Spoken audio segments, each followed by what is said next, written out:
네, 여러분 안녕하십니까? 가장 빠른 종합뉴스 뉴스큐 시작합니다. 네, 당의 화합을 내세우며 국민의힘 권성동 의원이 전당대회에 출마하지 않겠다고 밝혔습니다. 또 이태원 참사 국정조사 기간은 열흘이 연장이 됐습니다. 현장 기자에게는 속보를 듣고 정치 원로와의 대담으로 이어가겠습니다.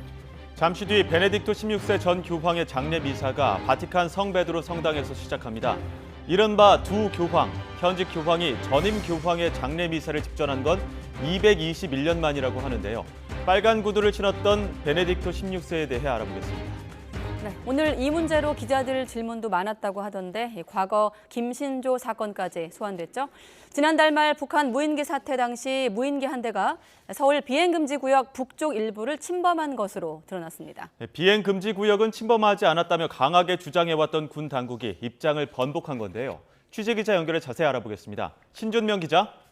네, 국방부입니다. 네, 왜 바뀐 건지 입장을 번복한 군의 설명부터 전해주시죠. 네, 군 관계자는 서울에 진입한 북한 소형 무인기 한 대가 T-73 비행금지구역 북쪽 끝 일부를 지난 것으로 보인다며 기존 입장을 뒤집었습니다. 비행금지구역은 안전과 국방 등의 이유로 항공기의 비행을 금지하는 공역으로 T-73은 서울 용산 대통령실과 국방부를 중심으로 반경 3.7km에 설정되어 있습니다. 다만 군 관계자는 북한 무인기가 대통령실이 위치한 용산구와 그 일대까지 침투한 것은 아니라며 용산 상공이 뚫렸다는 일부 언론 보도는 사실이 아니라고 설명했습니다. 그러면서 용산 집무실 안전에는 이상이 없다고 강조했습니다. 군 당국은 해당 무인기의 고도와 적들의 능력 등을 고려했을 때 대통령 집무실을 촬영하지는 못했을 것으로 판단하고 있습니다.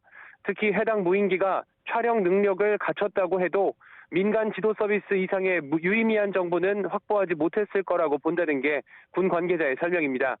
T-73 진입 사실이 뒤늦게 드러난 경위에 대해선 합참 전비태세 검열 과정에서 당시 탐지된 여러 항적들을 추가로 분석한 결과라고 해명했습니다. 앞서 당시 작전 요원들은 무인기의 항적으로 보지 않았던 점들을 검열 과정에서 다시 이어보며 면밀하게 분석하다 보니 북한 무인기의 항적일 가능성이 높다고 파악하게 됐다는 설명입니다. 앞서 국회 국방위원회 야당 소속 의원들은 합참이 보고한 북한 무인기 비행 궤적을 토대로 무인기가 비행금지 구역을 통과했을 가능성이 있다고 주장했습니다. 하지만 당시 군 당국은 비행금지 구역을 침범하지 않았고 근거 없는 얘기라며 반박했는데요. 이번엔 다시 입장을 번복하면서 파장이 일고 있습니다. 네, 이런 가운데 우리 군 당국이 또다시 합동 방공 훈련에 나섰다고요? 네, 합동참모본부는 오늘 오후 1시 반부터 2시간가량 경기 파주와 서울 동부, 강원 양구와 인제, 속초 등에서 합동 방공훈련을 진행했습니다. 우리 군의 무인기를 적기로 설정한 뒤에 이를 탐지하고 요격하는 방식의 훈련으로 공격 헬기와 경공격기 등 공중전력 50여 대가 투입됐습니다. 대천 사격 훈련장 인근에서는 K1 경공격기, 코브라 공격 헬기 등으로 무인기를 직접 격추하는 실사격 훈련도 실시됐습니다. 육군 지상작전사령부와 수도방위사령부 등의 지상방공전력도 훈련에 참여했는데 지상무기의 실사격은 없고 표적을 탐지하면 공중전력의 탐지값을 전달하는 방식으로만 훈련했습니다. 합참주도의 합동방공훈련은 지난달 29일 훈련 이후 일주일 만입니다. 북한 무인기 사태가 발생한 지 사흘 만에 실시됐던 지난번 합동방공훈련에서는 무인기 탐지, 추적 절차만 숙달하고 실사격 훈련은 하지 않았습니다. 지금까지 국방부에서 전해드렸습니다. 네, 군 당국이 입장을 번복하자 취재진의 질문이 쏟아졌는데 특히 진땀을 뺀 질문이 있었습니다. 합참 공보실장과 기자들의 질의응답 과정 이어서 들어보시죠. 합참 공보실장입니다. 적 무인기가 용산 상공을 지났다고 하는 보도는 사실이 아닙니다. 청와대 뒤 300m 지점까지 북한 김신조 일당이 내려왔습니다. 그거를 우리는 청와대를 위협했다라고 평가를 하고 있는 것 같죠. 여기서 예 아니오를 약간 부탁드릴게요. 청와대 300m까지 내려왔을 때 청와대가 뚫린 것은 아니지만 청와대를 위협했다라고 평가할 수 있는 것은 맞는 거죠. 담당 기관하고 부서와 협의를 해보겠습니다. 그리고 청와대 쪽 지나가면 거리가 있다고 하셨는데 28일 그 바로 다음 날 국회 국방위 성적 공개한 거는 서울 중심부를 가로지르는 지도를 공개했는데 27일과 28일 하루 사이에 그 정보를 분석한 게 달라지셔서 지도를 그렇게 공개한 건지 이게 좀 궁금합니다. 자세한 사항은 저희가 따로 설명드릴 기회가 있을 것으로 알고 있습니다. 통일부가 남북관계발전법에 따라 9.19 군사합의 효력이 정지될 경우 대북전단 살포나 대북 확성기 방송이 가능한지에 대해 법률 검토에 들어갔습니다. 남북관계발전법 24조에는 군사분계선 일대에서의 북한에 대한 확성기 방송, 북한에 대한 시각 매개물 게시, 전단 등 살포를 금지한다고 규정돼 있습니다. 네, 앞서 들으신 대로 합참 주도로 합동 방공 훈련도 열리고 있는데 해군도 이 동서남해 한반도 전 해역에서 새해 첫 해상 기동 훈련을 벌였습니다. 네, 가상의 함정과 항공기 식별부터 실제 사격까지 진행됐다고 하는데요. 훈련 모습을 한현희 기자가 전해드립니다. 우리 해군의 3,200톤급 구축함 을지문덕함이 포를 내뿜습니다.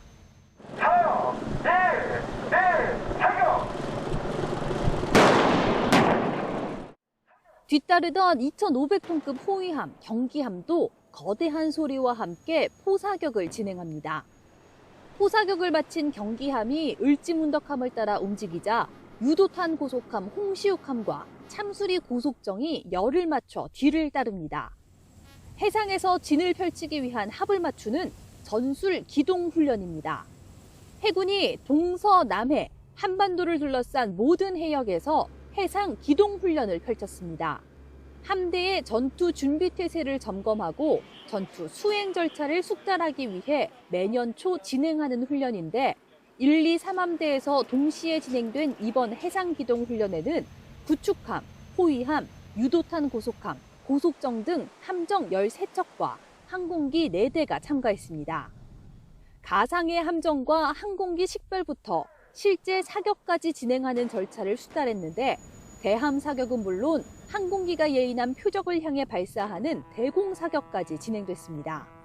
또 헬기가 움직이는 함정에 이착륙하는 훈련도 이어졌습니다.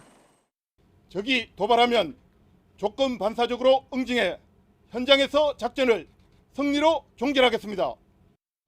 해군은 새해에도 내실 있는 한미연합훈련으로 연합 방위 태세를 강화하고 다양한 실전적 교육 훈련을 바탕으로 군사 대비 태세를 유지해 나가겠다고 강조했습니다. YTN 한현입니다. 여야가 내일 본회의를 열고 이태원 참사 국정조사 기간을 17일까지 열흘 연장하기로 합의했습니다. 네, 정보위원회에서는 무인기 침입 등 최근 북한 동향에 대한 국가정보원의 현안 보고가 계속되고 있습니다. 국회 취재기자 연결합니다. 황윤태 기자. 네, 국회입니다. 자, 이태원 참사 국정조사 기간 종료를 이틀 앞두고 있는데 기간 연장에 합의를 한 겁니까? 네, 여야 원내대표는 오늘 오전 10시 반쯤 국회에서 만나 이태원 참사 국정조사 기간 연장에 전격 합의했습니다. 기간을 17일까지 열흘 연장하되 쟁점이었던 3차 청문회 개최 시점과 증인 출석 여부 문제는 특위에서 논의하기로 결정했습니다. 직접 들어보시겠습니다. 오늘 박홍근 원내대표님과 만나서 2023년 1월 8일 종료되는 이태원 참사 국정조사 기간을 2023년 1월 17일까지 10일 연장하기로 합의를 보았습니다. 3차 청문회의 증인을 누구로 할 것인지, 언제 열 것인지, 또 향후에 그런 전문가 재발 방지 대책 공청회를 언제 열 것인지, 또 결과보고 채택을 어떻게 할 것인지는 당연히 특위 차원에서 논의를 해야 되는 것이 마땅합니다. 여야는 국정조사 기간 종료를 하루 앞둔 내일 오후 2시 본회의를 열고 국정조사 기간 연장 안건을 처리할 방침입니다. 그렇지만 아직 닥터카 논란에 휩싸인 민주당 신현영 의원 등 증인 채택이나 3차 청문회 개최 날짜를 두고 여야 의견이 좁혀지지 않아 특위 내부에서 협의는 좀 더 필요해 보입니다. 네, 북한 도발도 잇따르고 있는데 오늘 국정원이 최근 동향을 보고하고 있죠. 네, 국회 정보위원회는 오후 2시부터 전체 회의를 열고 국가정보원의 현안 보고를 진행하고 있습니다. 김규현 국정원장이 참석한 이번 보고에서는 북한의 계속되는 탄도미사일 도발에 대한 분석을 포함해 7차 핵실험 준비 동향, 중국이 국내에 비밀 경찰서를 운영한다는 의혹 등이 올라온 것으로 전해졌는데요. 지난달 있었던 북한 무인기가 용산 대통령실 근처까지 접근했는지에 대한 질의도 오가며 길어지고 있는 것으로 파악됐습니다. 이런 가운데 민주당 국방위원회 위원들도 조금 전인 오후 3시 반쯤 수도방위사령부와 제1방공여단을 방문해 당시 작전 상황과 대응에 대한 현황 보고를 받았습니다. 민주당은 이번 무인기 침범을 군의 작전과 경호, 위기 관리의 완전한 실패로 규정하고 맹비난했는데요. 들어보시겠습니다. 비행금지 구역 북부 지역을 일부 지나갔을 확률이 가능성이 있다라는 답변을 일부 체크를 했습니다. 현재까지 종합해보면 이는 완전한 작전 실패요, 경호 실패이면서 위기 관리의 실패입니다. 국민의힘은 북한의 도발로 9.19 남북 군사합의가 빛이 발했다면서 민주당이 안보 위기를 전략적 기회로 이용하고 있다고 비판했습니다. 다만 무인기가 실제로 비행 금지 구역을 일부 지나간 것이 확인된 만큼 논란 확산을 조기에 차단해야 한다는 의견도 나옵니다. 네, 현안 보고 끝나고 혹시 속보가 나오면 다시 한번 알려주시고요. 자, 그리고 국민의힘 당대표 후보들 상황도 보겠습니다. 오늘 출마 선언, 또 불출마 선언이 동시에 나왔더라고요. 네, 국민의힘 당권 주자로 분류된 권성동 의원은 당대표 선거에 출마하지 않겠다고 밝혔는데요. 권 의원은 윤석열 정부 성공을 위해서는 총선 승리가 절실하고 일말의 오해도 없어야 한다며 대통령 최측근이 지도부에 입성할 경우 불필요한 오해를 살 수 있다는 지적도 감안했다고 밝혔습니다. 저는 이번 전당대회에 출마하지 않습니다. 대통령의 최측근이 지도부에 입성할 경우 당의 운영 및 총선에 불필요한 오해의 소지가 있을 것이라는 당원의 여론과 우려를 기꺼이 수용하기로 했습니다. 권 의원은 윤석열 대통령과 상의했는지를 묻는 기자들의 질문에는 대통령과 논의할 사안은 아니고 스스로 결단했다고 답했습니다. 반면 윤상현 의원은 경북 구미 박정희 전 대통령 생가에서 박정희 정신으로 수도권에서 싸워 이기겠다며 출마를 선언했습니다. 저 윤상현과 함께 수도권으로 진격합시다. 저 윤상현이 반드시 하겠습니다. 수도권의 최고의 전사 저 윤상현이 반드시 승리로서 보답하겠습니다. 당권 주자들의 출사표가 연이어 이어지면서 전당대회를 앞두고 본격적인 당권 레이스가 시작되고 있다는 분석이 나옵니다. 지금까지 국회에서 전해드렸습니다. 네, 지난해 외식 물가 상승률이 30년 만에 최대치를 기록하면서 손님들은 물론이고 자영업자들도 힘들긴 마찬가지입니다. 손님들은 점점 외식 비용을 줄이고 또 자영업자들은 재료비가 올랐다고 해서 음식값을 마냥 올리기도 힘든 상황입니다. 안동준 기자가 취재했습니다. 삼겹살에 정성스레 소스를 버무리고 접시 위에 가지런히 담아 내려놓습니다. 고기와 함께 낼 먹음직스러운 밑반찬도 하나씩 접시에 담습니다. 이젠 삼겹살은 서민 음식이라고 부르기 어려울 정도로 가격이 치솟았습니다. 삼겹살 200g은 19,000원대로 12% 올랐는데 가족끼리 외식을 나오면 5만 원이 훌쩍 넘어갑니다.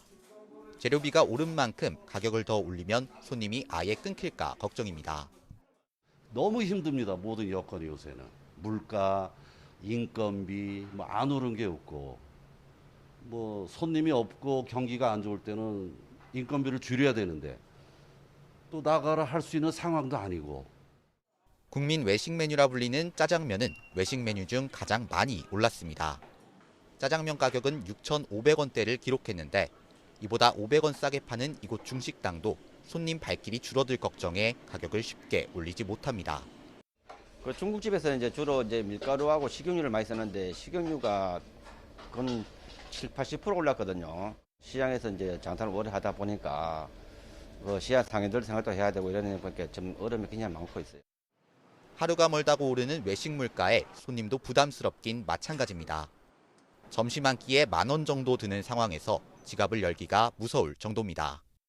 그래서 일주일에 한 2번은 도시락 먹고 나머지는 밖에서 외식하고 그런 식으로 이제 절약을 하고 있습니다.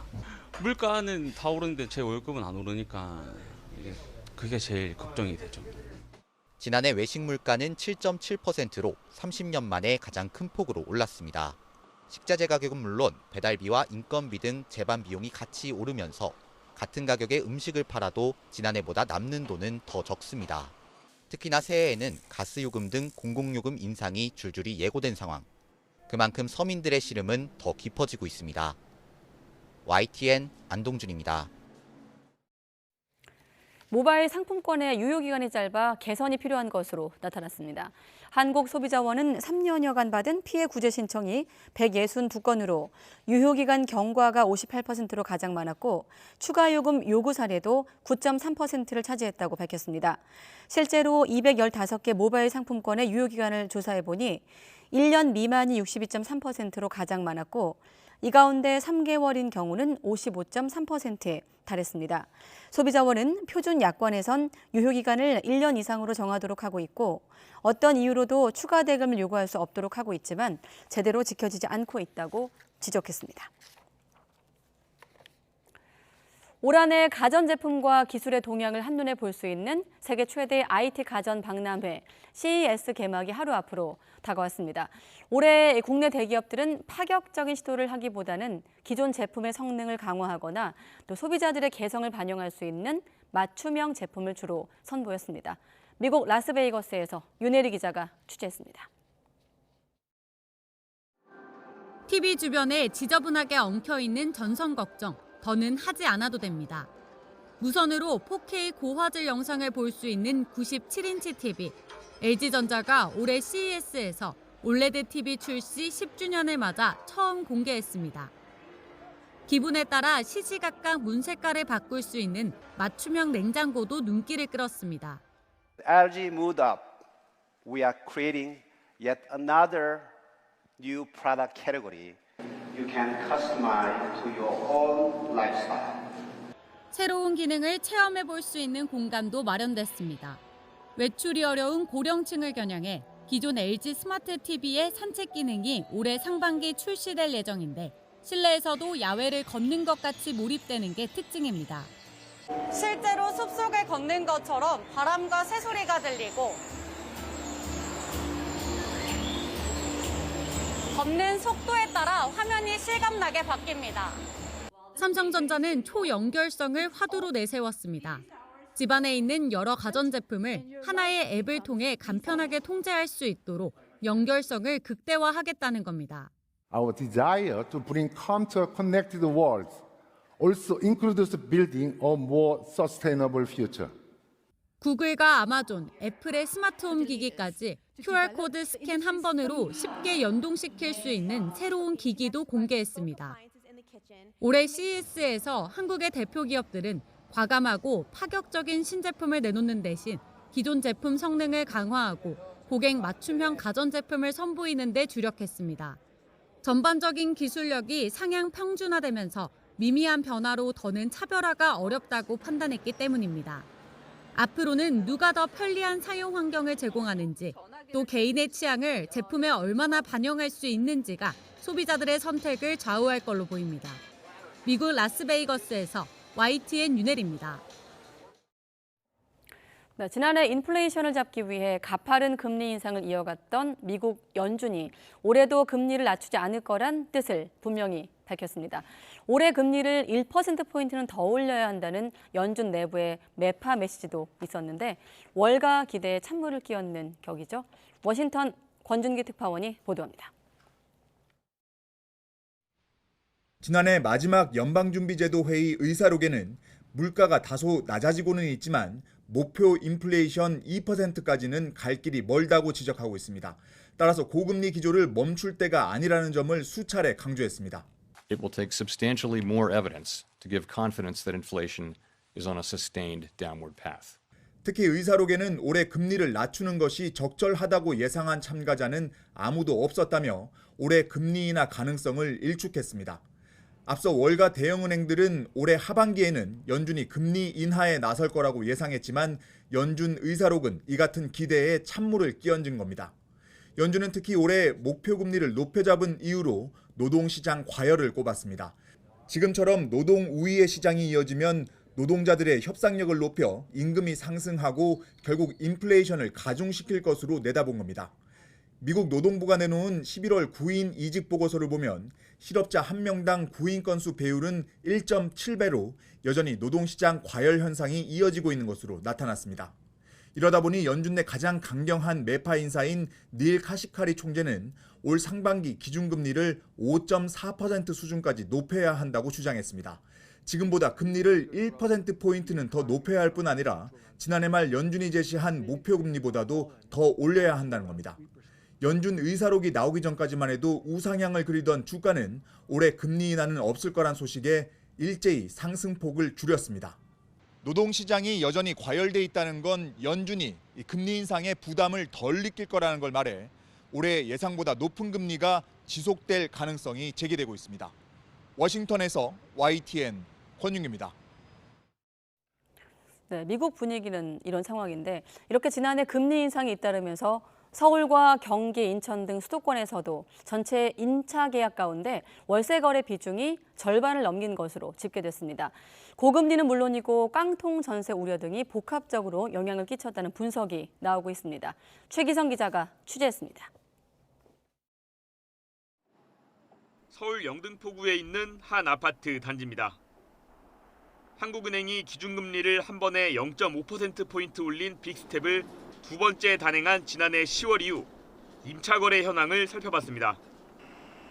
전체 계약 가운데 월세가 10건, 전세가 6건으로 월세 거래 비중이 62.5%입니다.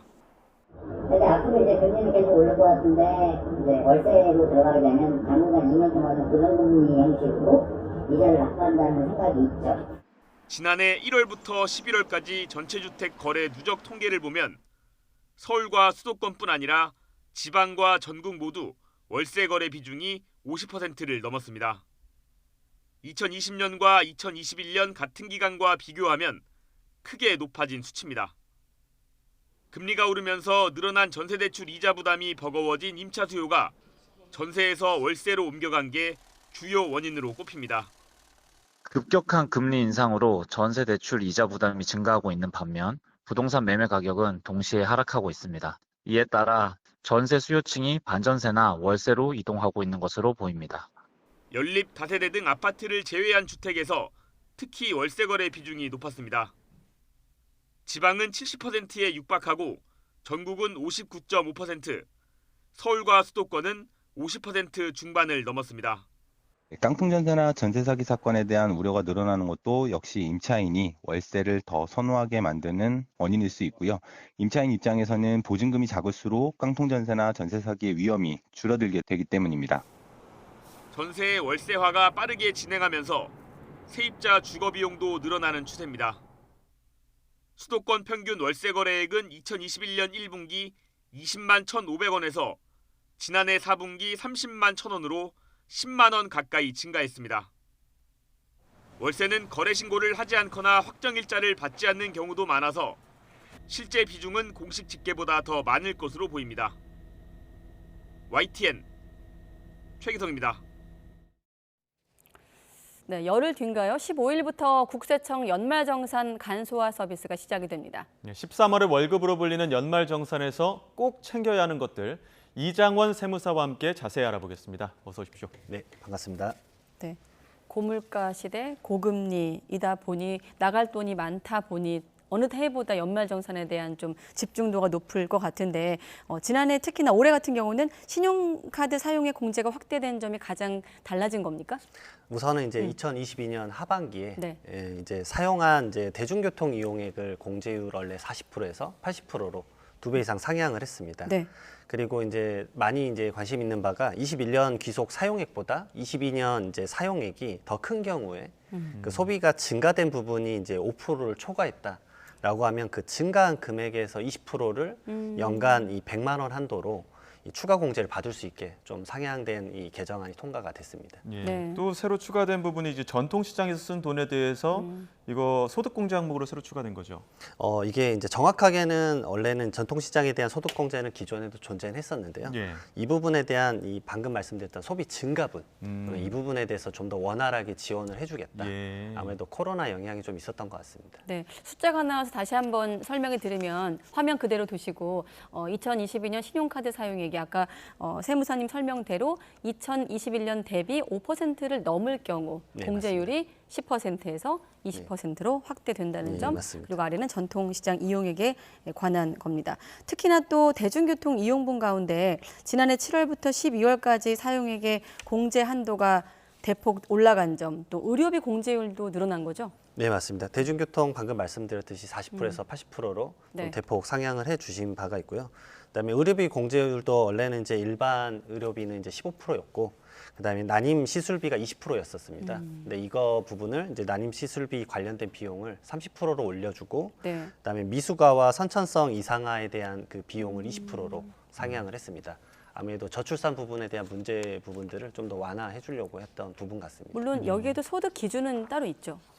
의료비는 이제 무조건 이제 지출액이 이제 총 급여액의 3% 이상을 지출한 비용에 대해서 이제 적용을 받는 바이기 때문에 네. 이런 부분들도 한 번씩은 또 체크를 같이 하셔야 됩니다. 예. 같은 맥락에서 주거비 부담도 조금 완화된 측면이 있는 것 같은데 지금 전세 대출이나 월세 등에 대한 공제도 확대되지 않았습니까? 예, 맞습니다. 그 주택임차 차입금 이 원리금 상환액 소득공제 한도가 이제 증가를 했는데 사실 주택 청약 종합저축 납입액과 그다음에 방금 말씀드렸던 주택임차 차입금 이 원리금 상환액에 대한 소득공제가 합쳐서 300만 원이었는데 이걸 400만 원으로 늘려줬습니다. 그리고 아마 이제 가장 관심이 많은 부분이죠. 월세액 세액공제입니다. 예. 그래서 기존에는 10%와 12%였는데 이거를 이제 15%와 17%로 늘려서 총 급여액 5,500만 원 이하면 이제 17%, 그다음에 총 급여액 7천만 원 이하인 경우에는 15%까지 공제액이 상향됐습니다. 네, 물론 이게 뭐 숫자도 많이 나오고 또 말씀하신 대로 뭐 소득이라든지 뭐 가족 구성원에 따라 좀 다르기 때문에 본인이 좀 꼼꼼하게 들여다볼 대목이긴 합니다만 매년 해도 매년 헷갈리는 것 같아요. 앞서서 올해 새로 바뀌는 것만 좀 따로 설명을 해주셨는데 특히 헷갈리는 부분이 이 소득공제 인정액 가운데 어느 정도가 연말정산 환급액으로 인정이 되는 건가요? 결국은 이제 연봉 총 나의 급여마다 네. 다른 부분인데요. 소득공제액을 내가 엄청나게 많이 받았다고 하더라도 결국은 내가 소득공제를 받을 액수 자체가 700만 원인데 소득공제액이 이미 1,200만 원이다 하더라도 어차피 700만 원을 한도로 공제를 받는 거고 그다음에 연말정산 환급이지 않습니까? 네. 결국은 내가 그동안에 납부를 얼마를 했느냐 그 액수가 결국은 맥스치이기 때문에 그 이상을 환급을 받는다라는 건 결국은 못 받는 상황이 되니까 소득공제 등 세액공제 등 본인이 아무리 챙기려고 맥스를 챙기려고 접근을 하시겠지만 네. 정하는 액수가 얼마인지를 먼저 체크해 보시고 접근하는 게 좋습니다. 꼼꼼한 체크가 필요할 것 같긴 한데 지금 연말정산 간소화 서비스 이거 지금 서비스로 연말정산은 어느 정도까지 자동정산이 되는 겁니까? 저는 이제 국세청 홈택스 정보가 정말 좋아졌다라고 항상 말씀을 드리는데요. 웬만한 정보는 이 연말정산 간소화 서비스 하나만 제대로 받으시면 전부 다 연말정산이 한 번에 끝나시게 됩니다. 예. 대부분의 이제 근로소득자분들은 100% 끝난다고 보시면 되고요. 네. 특히 이제 추가되는 뭔가의 서류를 더 준비를 해야 된다라고 하는 부분은 핵심적으로는 이제 연말정산에서 이 월세 세액공제 부분입니다. 아무래도 월세를 직접 납입했던 그런 부분들을 입증을 좀 해주셔야 되는 부분도 있고 임대차 계약서도 좀 제출을 좀 해주셔야 되는 부분이 있기 때문에 네. 이 월세 세액공제를 먼저 말씀드리고요. 예. 그다음에 자녀 교육비 세액공제나 아니면 기부단체에서 이제 제출하지 않아서 기부금 내역을 알 수 없는 그 기부금 내역서 같은 거 이 네. 정도만 챙기시면 충분히 연말정산에서 99% 이상은 다 해결이 되실 겁니다. 네. 자, 특히나 맞벌이 부부의 경우 이제 부양가족 연말정산 용어로는 기본공제 대상자 이걸 누구한테 넣느냐도 좀 다르지 않습니까? 네, 맞습니다. 우선은 이제 핵심적으로 가장 중요한 건 급여가 많으신 분에게 쓰는 게 좋다라고 말씀을 드리죠. 왜냐하면 급여가 높으신 분일수록 결국은 이 소득 세율도 높을 거고 네. 그다음에 공제를 더 많이 받을수록 유리할 테니까. 그리고 이제 특이하게는 또 어떤 측면에서는 신용카드 세액공제 같은 경우는 총 급여액의 네. 25%를 초과한 금액에 대해서만 내가 공제를 받을 수 있기 때문에 오히려 이제 두 분이 부부가 있는데 네. 한 분은 연봉이 1억 원이고 한 분은 연봉이 뭐 4천만 원이라고 한다면 예. 25%의 기준점이 4천만 원이신 분이 더 낮거든요. 예. 그러면 그분이 오히려 공제를 더 많이 받을 수 있기 때문에 뭐 신용카드 공제는 오히려 이 총급여가 낮으신 분한테 가는 게 또 한편으로 유리할 수도 있습니다. 아, 부부가 합산해서 받을 수도 있는 건가요? 신용카드 공제를? 한 분한테 이제 이렇게 몰아서 해줄 수가 있습니다. 좀 헷갈리는 부분들도 있을 것 같은데 혹시나 이렇게 중복으로 부부가 등록했을 경우 혹은 의료비 같은 경우에는 어떻게 좀 신고를 하는 게 좋은지도 설명을 해주시죠. 우선은 맞벌이 부부가 자녀를 중복으로 공제를 하시면 안 됩니다. 네. 이게 가장 많은 이제 국세청에서 이제 빨간불이 떠서 전화가 오는 사항이세요. 중복해서 서로 다 공제를 받아버리면 네. 바로 체크가 되는 부분이고요. 그다음에 서로 협의하에 이제 소득이 높은 부분에게 이제 기본 공제 받는 게 더 유리하다라고 말씀을 드리고. 만약에 자녀의 기본공제 한 명이 받으면 그분이 세액공제랑 이 인적공제 관련된 사항들을 전부 다 받아야 된다. 어떤 부분은 내가 받고 어떤 부분은 당신이 받아라 이렇게 이제 나눠서 할 수는 없으니까. 그리고 앞서 설명드렸던 신용카드 부분도 네. 부부 중에 한 명의 명의로 신용카드를 지출을 하셔서 그분에게 소비를 좀 집중을 해주어서 이제 경비 공제를 활용을 하시라는 얘기죠. 아, 그러면요. 소득이 높은 사람한테는 기본 공제를 몰아주고 신용카드 같은 경우는 연봉이 낮은 배우자에게 몰아주라고 하셨거든요. 이거를 따로따로 할 수 있는 겁니까? 그러니까 기본 공제는 예를 들면 남편한테 하고 신용카드는 부인에게 하고 이게 가능한 겁니까? 네, 그러려면요. 맞습니다. 말씀대로 이제 신용카드 같은 경우는 이제 명의를 이제 그 배우자 소득이 적은 배우자의 카드를 같이 쓰시는 거죠, 지출을. 이게 충돌하는 게 한 가지가 이거더라고요. 주변에서 많이 질문을 하는 부분이 아까 기본 공제를 소득이 높은 쪽에 하라고 하셨잖아요. 그런 측면과 의료비 같은 경우는 또 소득이 낮은 배우자에게 맞습니다. 몰아서 하라고 하잖아요. 그러면 기본 공제는 높은 사람한테 하고 의료비는 연봉이 낮은 사람한테 할 수 있는 겁니까? 네, 맞습니다. 그래서 그 소득 신용카드를 쓰는 거는 결국은 맞벌이 부부들은 각자 이 연말정산을 받게 되는 구조이기 때문에 나의 연말정산을 계산을 할 때 총급여의 그 기준점이 낮기 때문에 전부 다 그런 지출을 몰아줬을 때 좀 더 많은 공제를 받을 수 있게끔 이제 설정을 하는 거죠. 말 그대로 소비의 풀을 부부가 이제 공동 각자의 이제 부담이 아니라 공동 생활 영위라고 보겠지만 지출 액수는 이쪽에다가 이제 전부 다 좀 몰아줘서 공제를 좀 더 많이 받게 하는 거죠. 네. 하지만 꼭 하나 더 체크하실 바가 뭐냐면 내가 신용카드 소득 공제를 아무리 많이 받아도 내가 공제를 받는 액수가 그렇게 많지 않을 수도 있어요. 그러니까 이미 그렇게 고소득이 아니면 기본적인 근로소득 공제나 다양한 그 전에 반영되는 공제들이 많기 때문에 이미 환급액을 100% 더 넘어가는 정도의 많은 소득공제와 세액공제를 받은 상태에서 더 이상 뭔가를 투여해봤자 추가적으로 얻을 바가 없다라고 한다면 오히려 급여가 더 높으신 분에게 몰아주는 게 더 효과적일 수 있겠죠. 서로 투명하고 소통도 잘 돼야 되겠네요. 맞습니다. 이걸 하려면. 네. 예, 지금 이 공제 대상이 되느냐 안 되느냐 이런 부분에서 좀 혼란이 있는 것 같은데 회사에서 지원되는 뭐 대학교 학자금이나 아니면 뭐 실손보험에서 지원되는 의료비 이런 것들은 이제 공제 대상이 아닌 거잖아요. 예, 맞습니다. 회사에서 지원하는 이제 학자금은 당연히 이제 공제되는 교육비에서 제외를 하셔야 되고, 그다음에 실손보험이죠. 일정 부분은 이제 보상받으시는 부분, 이분들은 이제 공제 대상 의료비에서 제외되고, 홈택스도 이게 전부 다 이제 체크돼서 나오게 되고 있습니다. 예. 그 체크카드 같은 경우에는 연말정산에 좋다고 해서 이제 체크카드만 쓰시는 분들도 있고. 아니면 뭐 신용카드로 나눠서 쓰는 분들도 있고 이렇게 좀 여러 가지 좀 나뉘는 것 같은데 어떻게 소비하는 게 좋습니까? 국세청에서는 매년 10월마다 그 연말정산에 대한 미리 보기 서비스를 제공을 하고 있습니다. 그래서 1월부터 9월까지 내가 신용카드 얼마 썼는지 확인할 수가 있는데요. 저는 그걸 보면서 이제 먼저 말씀드리는 게 우선 이제 지출에 대한 약간 이제 반성을 해라. 대부분 생각보다 많이 지출을 하시니까. 그리고 두 번째는 거기에 10월부터 12월까지 내가 얼마 쓸 건지 예상 수치를 넣어서 소득공제가 얼마나 나올지를 예상해서 계산을 해볼 수가 있습니다. 그러면은 아까 말씀드렸듯이 이제 총급여액이 25%인데 그러면 연봉이 4천만 원이신 분이 1년에 소비가 0원에서 1,000만 원까지는 전부 다 공제율이 0원인 거죠. 왜냐하면 25% 이상을 써야지만 그 부분에 대해서 공제를 받기 때문에.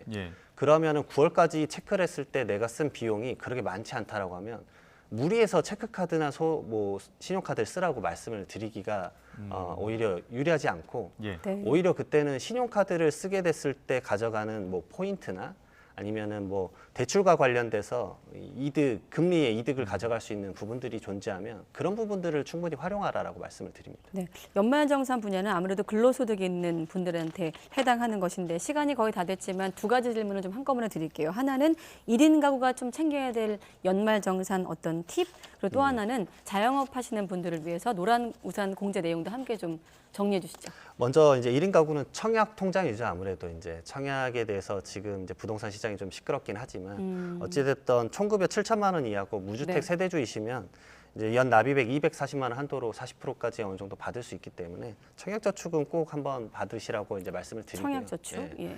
네, 청약저축에 대해서 금리가 너무 낮기 때문에 그에 대해서 이제 많은 부분들을 이제 안 하시려고 하더라고요, 최근에는. 근데 이제 젊은 이제 청년 이 청약 통장 이 시스템이 있어서 좀 더 우대 금리를 받을 수 있는 것도 있기 때문에 그런 부분들을 잘 알아보시면 오히려 그리 나쁘진 않다라고 말씀을 드릴 수 있고요. 그다음에 노란우산 공제 마지막으로 말씀 주셨는데 이 사업소득 금액 기준으로 이제 공제를 받으실 수 있죠. 4천만 원 이하는 500만 원까지, 그다음에 4천만 원 초과해서 1억 원까지는 300만 원, 그리고 1억 원 이하는 200만 원인데 이 사업을 하시는 분들에게는 저는 무조건 이거는 넣어라. 왜냐하면 사업하는 분들의 퇴직소득이다 이게. 갑자기 폐업을 했을 때 당황스럽지 않고 여유자금을 좀 가져갈 수 있는 부분이니까 꼭 챙기라고 말씀을 드리고 있습니다. 네, 알겠습니다. 13월의 월급 연말정산 이야기, 오늘은 이장원 세무사와 함께 알아봤습니다. 고맙습니다. 네, 감사합니다.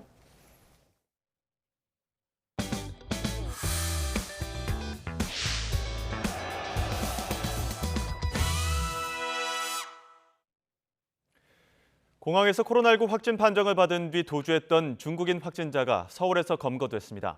중국발 입국자의 확진 비율이 높아지는 가운데 오늘부터는 입국 전 음성 확인서도 제출받고 있습니다. 취재기자 연결합니다. 김연아 기자. 네, 사회 2부입니다. 먼저 도주했던 중국인 격리 대상자 어떻게 검거된 겁니까? 네, 도주했던 중국인 확진자는 오늘 낮 12시 55분쯤 서울의 한 호텔에서 검거됐습니다. 지난 3일 격리를 거부하고 도주한 지 이틀 만입니다. 경찰이 지급한 방호복을 입고 나타난 이 중국인은 다시 영종도 호텔에 격리됐습니다. 경찰은 일주간의 격리 기간이 끝나야 조사가 가능하다고 밝혔는데 감염병 법을 보면 격리 거부 시 징역 1년 또는 벌금 1,000만 원 이하의 형을 받게 되며 강제 출국과 일정 기간 입국 제한 조치를 받게 됩니다. 중국에서 들어오는 단기 체류 확진자는 갈수록 증가하고 있습니다. 어제는 단기 체류자 327명 가운데 3분의 1인 103명이 확진됐습니다. 확진자 비율이 높은 건 입국자 전원 PCR을 통해 확진자를 더 촘촘하게 찾아내고 있기 때문이긴 하겠지만 중국 내 감염 상황이 공식 발표보다 더 심각한 수준이라고도 볼 수 있습니다. 정부는 중국발 입국자에 대한 방역을 더 강화해서 오늘부터는 입국 전 음성 확인서 제출이 의무화됐습니다. 국내 코로나19 발생 상황은 안정적으로 감소하고 있습니다. 오늘 확진자는 64,106명으로 전주 대비 7,000명 넘게 줄었고 위중증 환자는 571명으로 닷새 만에 600명 아래로 떨어졌습니다. 숨진 사람은 66명입니다. 지금까지 사회 2부에서 YTN 김연아입니다.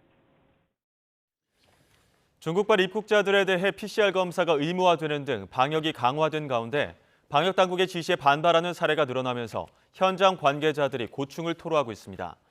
중국발 입국 경로가 기존 4개 공항에서 인천국제공항 한 곳으로 단일화된 이후 첫날인 어제 인천공항에서는 1,900여 명의 PCR 검사가 진행되면서 평균 4시간 정도의 대기와 검역 시간이 걸린 것으로 집계되고 있습니다. 이 과정에서 상당수 입국자들이 고성을 지르고 불만을 토로하는 등 소동을 부려 검역 요원들이 진땀을 흘린 것으로 알려졌습니다. 중국 각지에서는 의료대란, 장례대란으로 아우성인데요. 정작 오늘 공식 발표된 신규 사망자 수는 단 1명이었습니다. 국내에서 시행되는 입국 전 PCR 검사 의무화 조치에 교민들도 혼란을 겪고 있는데요. 중국으로 가보겠습니다. 강정규 특파원. 네, 베이징입니다. 네, 세계보건기구 WHO도 중국이 코로나 상황을 축소 발표했다고 지적했는데 현지에서 보는 실상은 어떻습니까? 네, 먼저 지금 의료 대란을 겪고 있다는 상하이 상황 함께 보실까요? 제가 그림을 좀 준비했는데 병원 로비와 복도에 환자들로 넘쳐납니다. 간이 병상까지 총동원해서 링거를 맡고 있는데 의료진 태부족입니다. 주로 응급 환자들이 병원으로 달려오는 것이지만 이틀 전에 대기표를 받아야 진료를 볼 수 있는 상황입니다. 화장터에 펼쳐진 장사진 이젠 너무 많이 봐서 평범하게 느껴질 정도죠. 돈을 받고 대신 줄을 서주는 사람들이 경찰에 적발되기도 했습니다. 화장 비용도 10배 이상 올라 우리 돈으로 600만 원가량 줘야 합니다. 중국 인구의 90%를 차지하는 한족은 반드시 화장을 하도록 법으로 정해놨는데요. 이처럼 화장터가 포화 상태이다 보니 공터에서 자체 화장을 하거나 집안에 땅을 파고 매장하는 영상이 SNS에 공유되기도 합니다. 일부 아파트 단지에서 시신을 태웠다는 보도도 있었는데 장례 물품을 소각한 걸로 확인됐습니다. 네, 그렇다면 중국 당국이 공식적으로 밝힌 발병 현황은 어떻게 됩니까? 네, 중국에서 PCR 검사 의무화 조치가 폐지된 뒤 국가위생건강위원회는 확진자 집계를 포기했습니다. 대신 그 아래 질병통제센터라는 곳에서 발병 현황을 발표하고 있는데요. 오늘 발표된 수치를 보면 어제 하루 기준 중국 본토에서 9천여 명이 코로나19에 감염됐습니다. 사망자는 단 1명 추가됐습니다. 이른바 발열 클리닉에서 진찰을 받거나 집에서 스스로 약을 먹고 낫는 경증 환자들은 집계가 안 되는 상황이고요. 사망자 집계 기준도 코로나19 확진에 이어 중증병상에서 치료를 받아야 하고 다른 기저질환이 없어야 한다는 까다로운 기준을 모두 충족해야 합니다. 이렇게 공식 발표가 현실과 동떨어져 있다 보니 상하이 주민 70%가 감염됐다는 현장 의료진의 말이나 최근 한 달 남짓한 기간 중국에서 6억 명이 확진됐다는 타이완 매체의 보도 등이 더 신뢰를 얻고 있습니다. 특히 이 6억 명이라는 숫자, 지난 3년 전 세계 누적 확진자 수와 맞먹는 수치입니다. 다가오는 음력설, 춘제 연휴 기간, 인구 대이동에 따라 농촌 지역으로 감염이 확산할 경우 상황은 더 악화될 수 있는데요. 바로 다음 주죠. 1월 8일 중국의 국경 개방을 앞두고 세계 각국이 중국발 입국 문턱을 높이는 이유입니다. 네, 오늘부터 국내로 들어오는 중국발 입국자들 입국 전 음성 증명 제출도 의무화되는데 현재 교민 반응은 어떻습니까? 네, 일단 PCR 음성 증명서를 발급해주는 병원을 찾는 게 일입니다. 대부분 발열이나 응급 환자 대처에도 역부족이기 때문입니다. 일주일에 2번 정도 요일을 정해서 PCR 검사를 해주는데 그만큼 대기줄도 깁니다. 베이징이나 상하이 같은 대도시는 그나마 상황이 나은 편입니다. 지방으로 가면 PCR 검사 기관을 찾아서 수백 킬로미터를 이동해야 하는 형편입니다. 새해 중국 국경이 다시 열리면서 3년 만에 고향행 비행기표를 끊었던 교민들, 이번엔 모국의 입국 제한 조치에 복병을 만난 셈인데요.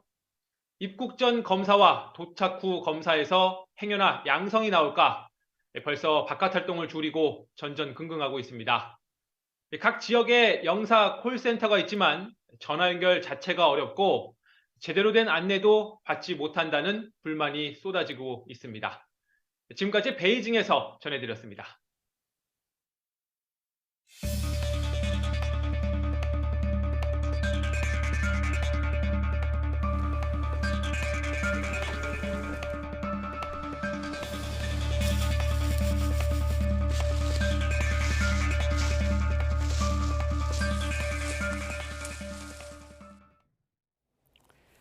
네, 저수지 저수율이 15%, 경남 통영의 섬 지역 주민들이 식순환의 고통을 겪고 있습니다. 비가 내리지 않아 가뭄이 이어지고 있는데 김장도 바닷물로 하고 빨래는 무트로 나가서 해오는 실정입니다. 박종혁 기자가 보도합니다. 경남 통영시 욕지도입니다. 가뭄이 이어지면서 저수지 물 높이는 바닥에 가까워지고 있습니다. 저수율은 15%에 불과한 실정. 그러다 보니 섬 주민 900여 명은 이틀에 한 번 급수를 받아 생활하고 있습니다. 하루 600톤 쓰던 물이 이틀에 300톤이니 평소에 4분의 1로 준 겁니다. 숙박업이나 식당을 하는 주민들은 손님을 제대로 못 받고 있습니다. 물 부족 때문에 온 손님도 지금 내보낼 형편이거든요. 준비를 해야 되는데 준비를 못하니까. 욕지도와 가까운 거리의 우도 역시 주민들이 물 부족으로 어려움을 겪고 있습니다.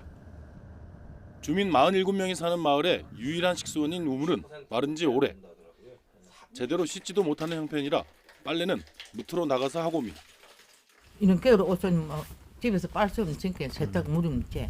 그럼 아들 집에 가서 빨아. 김장도 바닷물로 했고 쌀 씻는 물이 아까워 끼니를 대충 때웁니다. 쌀 씻을 물도 아까워갖고 지금 내 라면 같은 거 뭐 컵라면 이런 거 먹고 있다니까. 통영 지역에 지난해 내린 비는 지지난해 60% 수준에 머물렀습니다. 당분간 큰 비 소식이 없는 터라 통영 섬 지역 주민들의 고통은 계속될 전망입니다. YTN 박종혁입니다.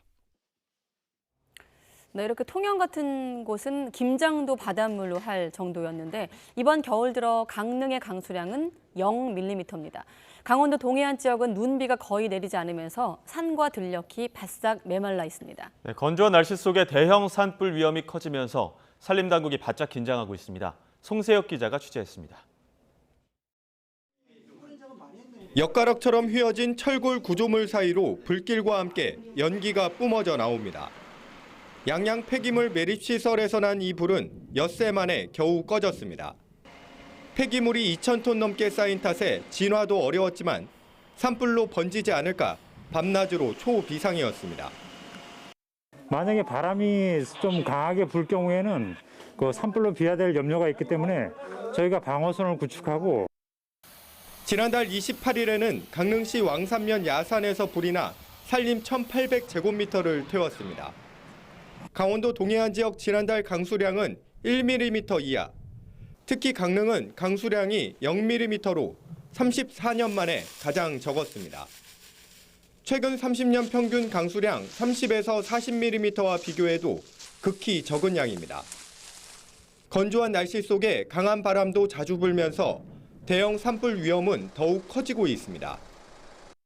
조금만 힘을 줘도 낙엽이 부서질 정도로 산림 곳곳이 바싹 메마른 상태입니다. 불이 나면 쉽게 확산할 수밖에 없습니다. 최근 10년간 산불이 발생한 시기를 보면 겨울철이 24%를 차지해 봄철에 이어 두 번째로 많았습니다. 불법 소각과 산림 내 화기 사용을 금지해 주시고요. 특히 화목 보일러는 재를 처리하실 때 물을 충분히 뿌려서 안전하게 처리해 주실 것을 당부드리겠습니다.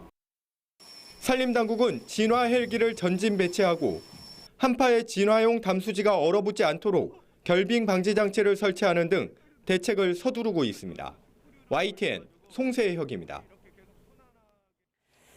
네, 친윤 핵심으로 불리는 권성동 국민의힘 의원이 차기 전당대회 불출마를 선언하면서 친윤 후보 간의 교통정리에 들어간 것이란 분석이 나오고 있습니다. 또 이태원 국정조사 특위 활동 기한이 이틀 앞으로 다가온 가운데 여야가 기간 연장에는 합의를 했는데 1월 임시국회를 둘러싼 신경전은 여전합니다. 전국의 이슈를 짚어보기 위한 정치 큐. 오늘은 이재호 국민의힘 상임고문 또 이상민 더불어민주당 의원과 함께하겠습니다. 안녕하십니까? 네, 안녕하세요. 네, 안녕하십니까? 두 분 모두 새해 복 많이 받으십시오. 예, 네. 새해 복 많이. 네, 새해 첫 목요일에 두 분과 만났는데 자 먼저 권성동 의원의 불출마. 아까 교통정리라고 제가 표현을 했는데 고모님, 윤심, 민심, 당심 중에 뭐가 작용한 겁니까? 불출마. 뭐 본인은 뭐 자신이 결단했다고 하니까 네. 뭐 그대로 받아줘야 되는데 뭐 아무래도 뭐 윤심과 교감이 좀 있었지 않겠습니까? 교감이 있었을 것이다. 네. 네, 의원님은요? 뭐 저도 뭐 그건 뭐 능히 짐작이 되고 추론할 수 있는 거라고 생각됩니다. 대통령 뜻이 어디에 있다. 뭐 특히 권성동 의원이니만큼 딴 사람은 말릴 수는 없을 겁니다. 근데 윤 대통령만 유일하게 말릴 수 있는 분이기 때문에 네. 그 대통령의 마음이 작용한 것이겠죠. 그런데 이제 문제는 뭐 권성동 의원이 대통령 당대표에 나가느냐 안 나가냐 이건 국민의 입장에서는 별로 중요한 게 아닙니다. 사실은 지금 국민의힘의 당대표 나온다는 분들이 뭘 자기가 당대표 때 뭘 하겠다는 걸 한 분이 아무것도 없어요. 그냥 나는 뭐 대통령하고 윤석열 대통령 정부의 성공을 위해서 국민의힘 집권 여당의 당대표가 뭐 물론 윤석열 정부가 잘 되도록 하는 건 당연한 거지만 그게 주 임무는 아니죠. 예, 정당의 집권 여당의 당대표로서 여당 국민의힘을 잘 정당 개혁을 통해서 국민의힘이 제대로 된 정치 세력으로 건강하게 탈바꿈하게끔 하는 것도 굉장히 필요할 거고, 한국 정치의 어떤 발전을 위해서, 업그레이드를 위해서 네. 또 그 더불어민주당과 함께 지혜를 모으는 리더십도 필요할 거고. 그런데 유독 뭐 윤석열 대통령에만 이렇게 마음이 가 있고 다른 후보들도 마찬가지예요. 그런 걸 보면 좀 죄송한 말씀입니다만 국민의힘의 전당대회 모습은 매우 낙후된 한국 정치의 모습을 그냥 민낯을 그대로 보여주고 있다. 그러니까 그중에 나선다는 분들 중에 누가 당대표 된다 한들 국민의힘의 어떤 새로운 모습이 바람직한 모습이 될까 이런 건 전혀 생각이 되지 않습니다. 네. 지금 아예 뭐 선거구제를 개혁한다든가 연금에 어떻게 개혁을 한다든가 아예 뭐 구체적으로 들고 나와야지 아무것도 뭐 좀 양극화라든가 빈부의 문제라든가 또는 기후변화 문제라든가 뭐 이런 문제들에 대해서는 전혀 지금 거론도 안 하고 있어요. 네. 그러면서 불출마를 하겠다는 발언과 함께 이를테면 차기 당대표 어떤 조건 같은 어떤 메시지를 내놓기도 했거든요. 정리한 내용인데 한번 보여주시고, 이 대목 중에 좀 눈에 띄는 대목이 대권 욕심이 당의 이익보다 앞서지 않는 사람. 물론 다른 후보에 관심이 없다는 말을 붙이긴 했습니다만 이런 얘기를 했거든요. 고모님. 예. 그건 뭐 하나만 그랬건 많은 소리죠. 예.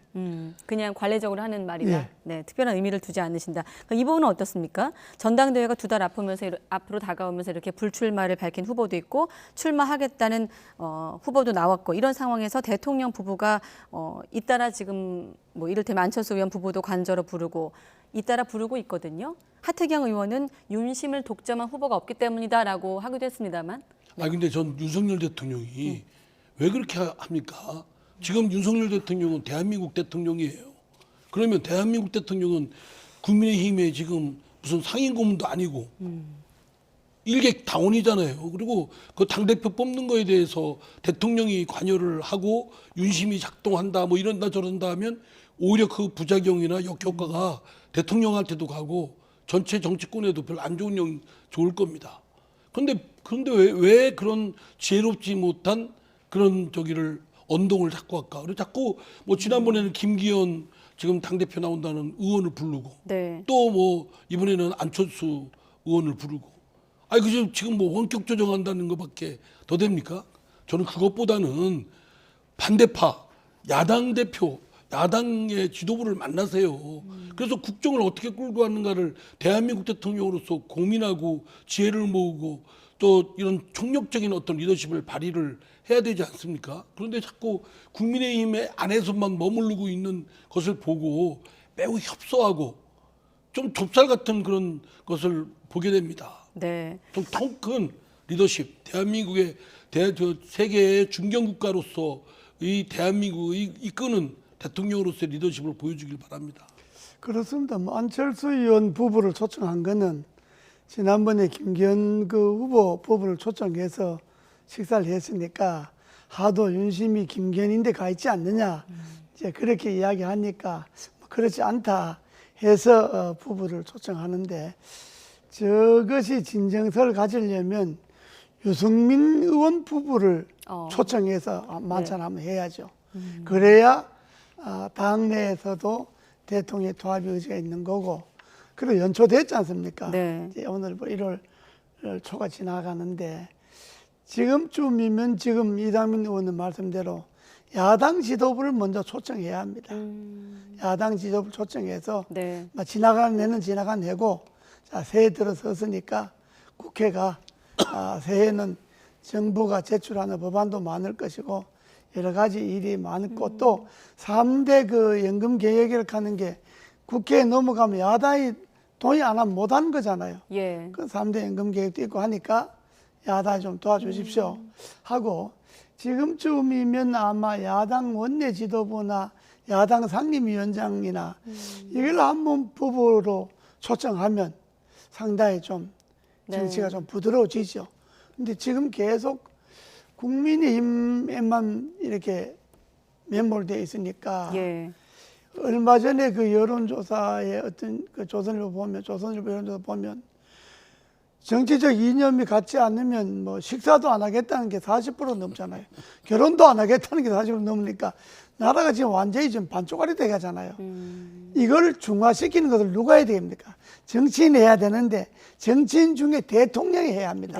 대통령이 여야 구별 없이 자꾸 만나고 이야기하고 소통하고 이렇게 하면 자연적으로 정치적 갈등과 분열도 좀 줄어드는데 이거 대통령이 계속 여당만 끼고 도니까 이게 같은 당 아니면 밥도 안 먹겠다는 거 아닙니까? 고모님 말씀 중에 정치를 부드럽게 하기 위해서라는 표현이 그렇습니다. 예. 눈에 띄는데 그러려면 유승민 전 의원 그리고 야당 대표를 불러서 관저에 그렇습니다. 초청한다는 의견 나왔습니다.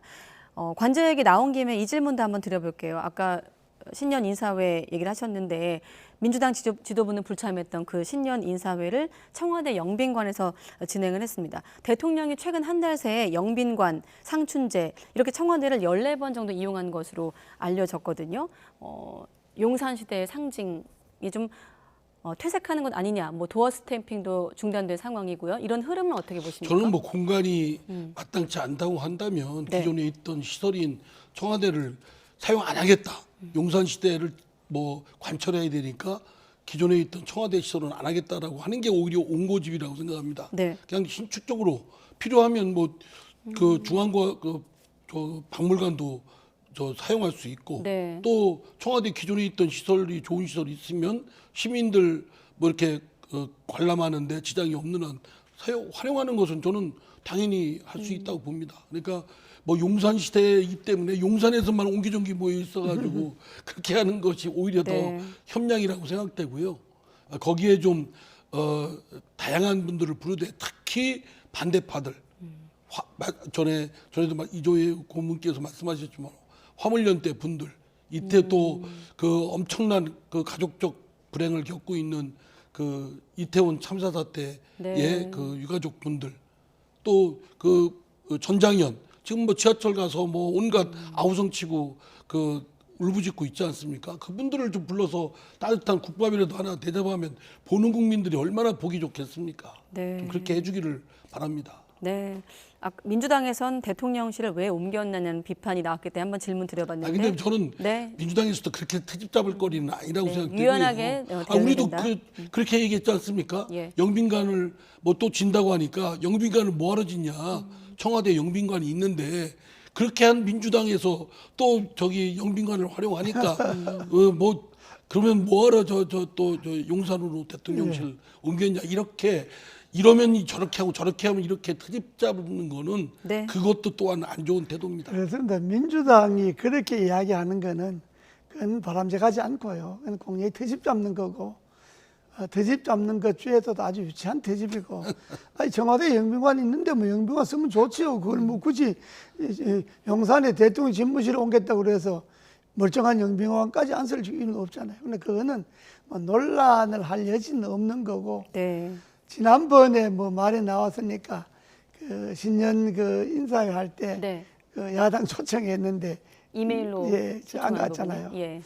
근데 청와대에서 대표 이메일로 초청하는 거는 그건 결례입니다. 그건 그렇게 하면 안 됩니다. 정부 수석을 보내서 신년 인사회를 하니까 야당 대표를 비롯해서 좀 참석해달라 이렇게 정중하게 이야기해야 되고 그리고 또 그렇게 안 했다 그래서 이메일 보냈다 그래서 그것 트집잡으면 참석 안 하는 그것도 옳지 않고요. 그렇다 하더라도 신년 인사회인데 여야가 모처럼 한 자리에 할 수 있는 자리인데 그렇다 하더라도 이재명 대표가 갔어야 하는 것이 맞고요. 나 초청하는 방식은 그렇게 하는 거는 그건 좀 예의에 맞지 않습니까? 그 모습들이 얼마나 못난이 경쟁하는 것 같지 않습니까? 누가 더 못나나 그럴 것이 아니고 조금 더 좀 큰 모습, 더 큰 모습 이런 모습들을 양쪽에서 먼저 보이는 쪽이 오히려 국민들로부터 박수를 받고 지지를 그렇습니다. 받을 거라고 생각됩니다. 그리고 이왕 영빈관을 저렇게 쓰기로 했으니까 지금 이상민 의원님 말씀대로 좀 사회 각기 갈등 있는 그런 그 계층들 있지 않습니까? 또 갈등이 계속 일어나고 정말로 소통하고 그 화해해야 할 그런 계층들을 좀 영빈관에서 좀 자주 불러서 네. 소통하는 게 좋고요. 네. 정치인들을 사실 영빈관에 뭐 저 같은 더구나 여성 정치인들 뭐 맨날 불러서 밥 먹고 하는 건 그건 뭐 잘 안 해도 됩니다, 사실은. 네, 알겠습니다. 신년이다 보니 두 분의 어떤 덕담과 쓴소리가 혼재된 말씀을 들을 수가 있었는데 짧게 한 가지만 더 여쭤보면 신년 얘기한 김에 기자회견 없이 담화문을 발표한 이후 또 특정 언론과 인터뷰를 진행한 부분도 연초에 좀 논란이 있었거든요. 짧게 두 분 의견 듣는다면요. 그러니까 그렇게 하면 안 되죠. 지금까지 해왔던 관례가 나름의 합리성이 있기 때문에 그래 왔던 거거든요. 그리고 네. 매년 기자분들을 상대로 해서 국민을 대신해서 궁금한 것을 답변하고 그에 대해서 소상히 또 부족하면 다른 방식 형식을 통해서 하고 이렇게 해야지 해오던 것을 안 하고 특정지와 인터뷰만 하는 건 그거는 보충적인 의미지 그게 주가 돼서는 안 됩니다. 대통령실이 금년의 과제가 화해와 협치와 통합인데 아이 그 특정 신문하고 인터뷰하는 그 내용을 그대로 기자회견하면 되잖아요. 전체 기자회견은 그 내용 그대로 이야기하면 되는 거죠. 그걸 굳이 기자회견을 안 하고 특정 신문과 네. 인터뷰하는 형식으로 한다고 하는 거는 그건 꼭 바람직하지 않지요. 네, 알겠습니다. 다시 당권 얘기로 돌아와서 아무래도 당권 주자하면 나경원 전 의원 또 유승민 전 의원 출마 여부에 관심이 쏠리고 있는데 두 사람의 목소리를 들어보고 또 이어가겠습니다. 이게 좀 힘이 있으려면 당대표 하면서 하는 게 더 힘이 있지 않냐라는 말씀들을 농담처럼 하는데 당권에 도전하게 된다면 당연히 이직은 내려놔야 되는 것이 맞지 않나 이렇게 생각을 하고요. 근데 아직은 여러 가지 고민 단계다라는 말씀만 드리겠습니다. 백지 상태 모든 거 그냥 가능성을 열어놓고 고민하고 있고 2월 초에 등록을 하니까요. 네네. 그전에는 결정해서 제 결심 밝혀야죠. 불출마 이야기하는 사람들은 저도 아직 정하지 않는 제 마음을 어떻게 그리 잘하는지 저도 참 신기할 정도입니다. 네. 그게 이제 주로 윤석열 대통령이나 그 윤핵관 쪽에서 그런 말을 자꾸 언론에 흘리는 것 같은데 일단은 둘 다 마음을 정하지 않았다고 들리거든요. 아마 제가 볼 때는 속마음은 나가고 싶은 마음도 많을 테고 네. 그런데 현실적인 여건은 이게 가능할까? 이런 복잡한 걸 겁니다. 뭐 나가고 싶은 마음이 없어서 고민하는 건 아닐 테고요. 네. 그리고 고민하는 게 진짜 국민을 또 대한민국의 명운을 개척하는데 고민하는 게 아니라 순전히 주판을 튕기는 거 아니에요? 그러니까 저분들을 포함해서 하는 모습이 너무 좀 통 크거나 네. 또는 대한민국 국정을 끌어가는 큰 도량의 모습을 못 보이고 있다고 생각됩니다. 또 나경원 그 전 대표의 경우는 지금 뭐 기후대사이기도 하고 네. 또 저출산 고령사회위원회 고령사회 네. 부위원장인가요? 예. 이런 중책을 맡았는데 지금 그 국민의힘 당대표 나가냐 안 나가냐 그 고민하면 두 개의 직책은 언제 수행하나요? 그것도 매우 중요한 일인데 그러면 그걸 빨리 그만두고 다른 유능한 분이 좀 할 수 있도록 한다든가. 그리고 유승민 대표는 지금 불리한 여건이지만 본인이 탈당한다는 것이 아니면 대표 나가서 깨지든지 뭐 당권을 잡든지 둘 중에 선택을 해야죠. 네. 고민하고 자꾸 안개 피우는 모습은 별로 그렇게 좋아 보이지 않습니다. 네, 그렇습니다. 나경원 의원은 고민할 문제가 아니에요. 본인은 대표가 나갈 생각이 있었으면 저 정부직 장관급인데 저 자리를 맡지를 말아야 되고요. 우선은 또 그렇다 맡았다 하더라도 정말 나갈 생각이 있으면 연말쯤 그만둬야 됩니다. 지금 저걸 정부의 장관급 자리에 있으면서 뭐 고민하고 아이고 정부직이 무슨 애들 장난입니까? 네, 대통령이 임명한 자리이기도 하고요. 대통령 임명할 자리고 대통령이 위원장이고 본인이 부위원장인데 그리고 저출산 그 위원회가 할 일이 얼마나 많습니까? 예. 그 일에 전념해야지 맨날 당 행사에 얼굴 내밀고 누가 물으면 아주 고민 단계다. 그건 공직자의 자세가 아니죠. 저렇게 되면 뭐 그건 공직자가 더구나 고위직의 공직자가 저런 처세를 하는 거는 전 옳지 않습니다. 예, 알겠습니다. 몇 가지 현안 유승민 의원은 예. 이미 안 나가기는 때가 넘었습니다. 이 정도 되면 여기까지 왔으면 유승민 의원은 떨어져도 나가야 합니다. 왜 정치인이라고 하는 것이 뭐가 좀 일관돼야지 생각이 시에 따라서 뭐 유불리에 따라서 이랬다 저랬다 하면 그건 큰 지도자감이 아니죠. 룰이 바뀌었다 하더라도 그렇습니다. 이쯤 됐으면 예. 나와야 된다라는 말씀까지 들어봤습니다. 몇 가지 현안 질문 몇 개만 더 하고 마무리할 텐데 일단 국정조사가 17일까지 열흘 연장하는데 합의를 했습니다. 국정조사 과정을 한번 두 분께 질문 드리면 일부 국조위원이나 대상기관들의 태도를 유족들이 지적하기도 했거든요. 전반적인 과정 어떻게 보십니까? 저는 지금까지 국정조사 물론 위원들이 수고는 했지만 그 국정조사를 하냐 안 하느냐 할 때 국정조사 해봤자 별다른 거 없다. 그 돈에 나왔던 언론 재탕 삼탕이다. 근데 지금의 대체적인 평가는 맹탕이다. 이러거든요. 이거에 대해서는 사실은 국정조사위원은 물론 각 당이 좀 돌아볼 필요가 있다고 생각됩니다. 기간 연장해서 또 지금까지 해왔던 걸 되풀이하는 형식, 뭐 그런 내용, 뭐 거기서 벗어나지 않는 정도 것에 머무르면 국정조사를 또 뭘 했느냐?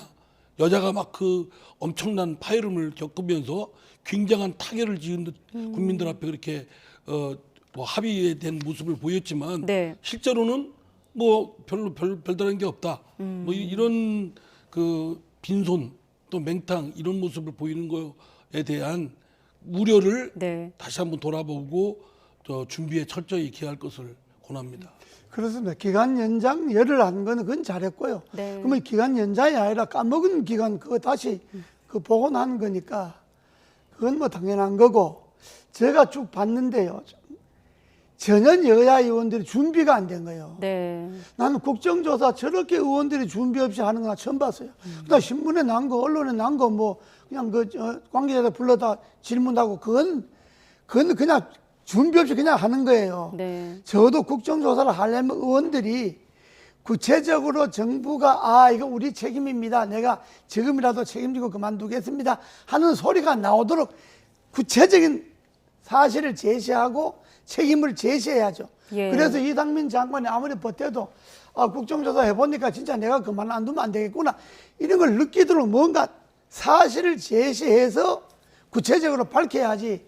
지금 하는 거 뭐 신문에 나온 거 그 주워 갖고 하는 이야기는 나는 이번 국정조사처럼 저렇게 나는 의원들이 사전 준비 없이 하는 건 난 처음 봤어요.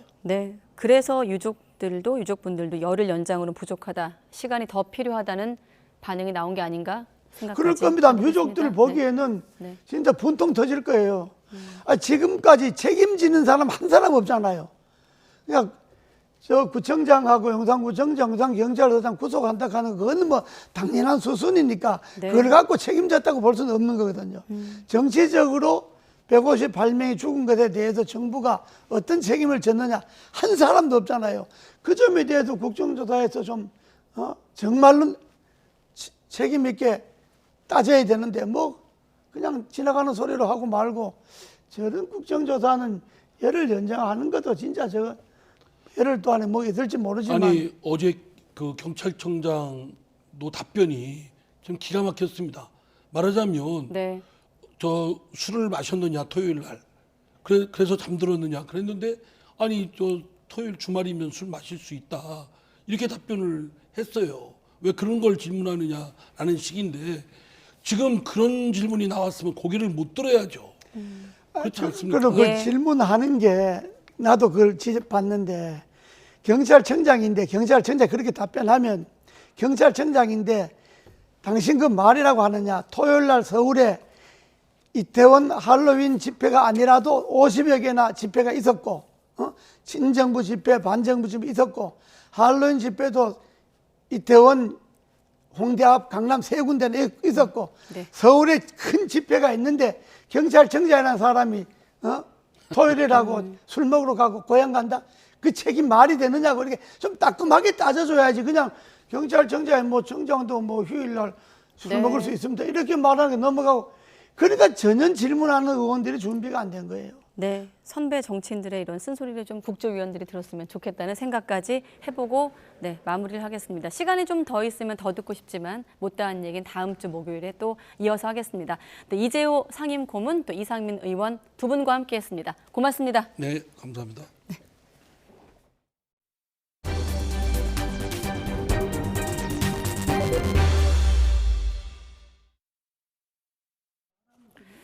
네, 전쟁에 나선 러시아 장병 수십 명이 우크라이나의 미사일에 몰살했습니다. 이에 대해 러시아 내부에서 비판의 목소리가 커지고 있는 가운데 푸틴 대통령은 신무기를 과시해 그 배경에 관심이 쏠리고 있습니다. 조영성 기자가 보도합니다.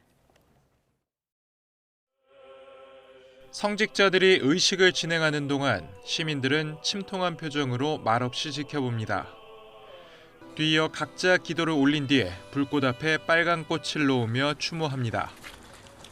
지난해 마지막 날 교전이 진행 중인 도네츠크주 마키이우카 지역에서 우크라이나의 미사일 공격에 숨진 장병들을 추모하는 집회입니다. Мы собрались почтить память всех погибших воинов на специальной военной операции. Собрались, потому что всем тяжело, а когда тяжело, нужно быть вместе. 러시아 국방부는 사건 직후 63명이라고 밝혔던 사망자가 89명으로 늘었다면서 비극의 원인으로 휴대전화 사용을 꼽았습니다. 휴대전화 금지 수칙을 다수가 어기면서 적에게 위치가 노출됐다는 겁니다. Данный фактор позволил противнику запеленговать и определить координаты расположения военнослужащих для нанесения ракетного удара. 이에 모스크바 지역의회 부의장은 병사를 한 곳에 몰아놓은 것은 지휘관이라고 비판의 목소리를 높였습니다. 친러 성향의 돈바스 인민군 대표는 과실범죄라고 지적하며 아무도 처벌받지 않는다면 더 나빠지기만 할 것이라고 경고했습니다. 이런 가운데 푸틴 대통령은 탐지와 방어가 불가능하다는 신무기인 극초음속 미사일을 호위함에 실으며 무력을 과시했습니다. Как я уже сказал, аналогов ему нету ни в одной стране мира. Уверен, такое мощное вооружение позволит надежно защитить Россию от потенциальных внешних угроз. Будет способствовать обеспечению национальных интересов нашей страны. 러시아가 피해 규모와 특정한 원인을 제시하고 뒤이어 신무기를 과시하면서 내부 비판을 무마하려 한다는 분석도 나옵니다. YTN 조용성입니다. 러시아군이 우크라이나 점령지 주민을 고문하는 데 활용한 것으로 알려진 고문실이 또 발견됐습니다. 뉴욕타임스 보도에 따르면 우크라이나 검찰청은 최근 자국 군대가 탈환한 미콜라이오 올렉산드리우카 마을에서 고문실을 찾았다고 밝혔습니다. 우크라이나 현지 언론은 지난해 12월 23일 현재 우크라이나가 수복한 지역에서 발견된 고문실이 모두 54곳에 이른다고 전했습니다. 네, 이스라엘 역사상 가장 극우적이라고 평가를 받는 네타냐후 총리의 새 내각이 출범한 이후 중동 지역의 긴장이 고조되고 있습니다. 극우 성향의 이스라엘 장관이 이슬람 성지 방문을 강행한 걸 두고 팔레스타인은 물론 이슬람권의 반발이 거세지고 있습니다. 한영규 기자가 보도합니다. 극우 성향의 이스라엘 장관이 무장 정파 하마스 등의 위협에도 불구하고 경호 인력을 대동한 채 동예루살렘 성지 방문을 강행했습니다. 벤 그비르 이스라엘 국가안보장관이 방문한 곳은 기독교와 유대교, 이슬람교 모두 신성시하는 성지로 이슬람교 3대 성지 가운데 하나인 알-아크사 사원이 있는 곳입니다. 유대교도도 방문할 수 있지만 기도와 예배는 이슬람 교도만 할 수 있습니다. וכן, גם יהודים, בממשלה שאני חבר בה לא תהיה אפליה גזענית, יהודים יעלו להר הבית. 1967년 3차 중동 전쟁을 계기로 이스라엘이 점령한 곳이지만 팔레스타인과 이스라엘 간 갈등의 중심지로 남아 있습니다. 팔레스타인과 요르단, 사우디아라비아 등 이슬람권은 이스라엘이 이슬람 성지를 완전히 통제하려는 도발로 규정하고 강력히 반발했습니다. إذا كنتم لا تريدون حربا ثانية في المنطقة أمام ما يجري في الحرب الروسية الأوكرانية فعليكم أن تكبحوا جماح هؤلاء المجانين المتطرفين المتشددين. 중동의 긴장이 심각한 상황으로 악화할 조짐을 보이자 미국을 비롯한 국제사회가 일제히 우려를 표시했습니다. We're deeply concerned by any unilateral actions precisely because they have the potential to exacerbate tensions or worse. 중국과 아랍에미리트는 최근 상황을 논의할 필요가 있다며 유엔 안보리 소집을 요구했습니다. 네타냐후가 이끄는 극우 연정은 국제사회가 불법으로 규정하는 서한 지구 등에서의 정착촌 건설 확대를 최우선 정책으로 추진할 방침이어서 중동 지역에서의 긴장과 충돌이 확대될 위험이 커지고 있습니다. YTN 한윤규입니다. 북한 문제가 올해 미국의 핵심적 안보 이익을 해치고 미국의 군사적 대응을 초래할 수 있는 최대 안보 위협 가운데 하나로 꼽혔습니다.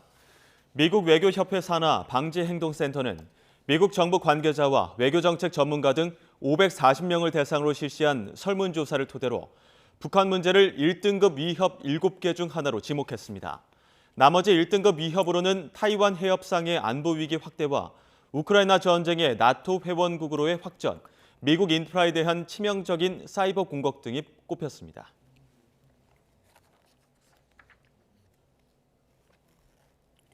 김정은 북한 국무위원장이 최근 둘째 딸 김주애를 대회에 공개하면서 그 의도와 후계자의 가능성에 관심이 높아지고 있다고 뉴욕타임스가 보도했습니다. 신문은 김 위원장의 자녀가 처음으로 공식 석상에 모습을 나타낸 점, 북한 매체가 김주애를 가장 사랑하시는 자제분 등으로 존칭한 점 등에 전문가들이 주목하고 있다고 전했습니다. 이어 김정은 위원장이 김주애를 후계자로 택할 경우 가부장제가 뿌리 깊은 북한에서 이례적인 결정이 될 거라고 내다봤습니다. 미국 하원이 전날에 이어 이틀째 본회의를 열고 의장 선출을 위한 재투표에 나섰지만 의장 선출에 실패했습니다. 다수당인 공화당은 케빈 메카시 원내대표를, 민주당은 하킴 제프리스 원내대표를 각각 후보로 추천했고 공화당 강경파는 이와 별도로 바이런 도널드 플로리다 지역구 의원을 후보로 내세웠습니다. 434명 의원 전원이 참여한 3번의 투표에서 세 후보 모두 과반인 218표에 못 미치면서 하원은 정회에 들어갔고 다시 회의를 재개할 예정입니다. 일본의 후쿠시마 원전 오염수 방류가 올해 7월 이후로 미뤄질 거라는 전망이 나왔습니다.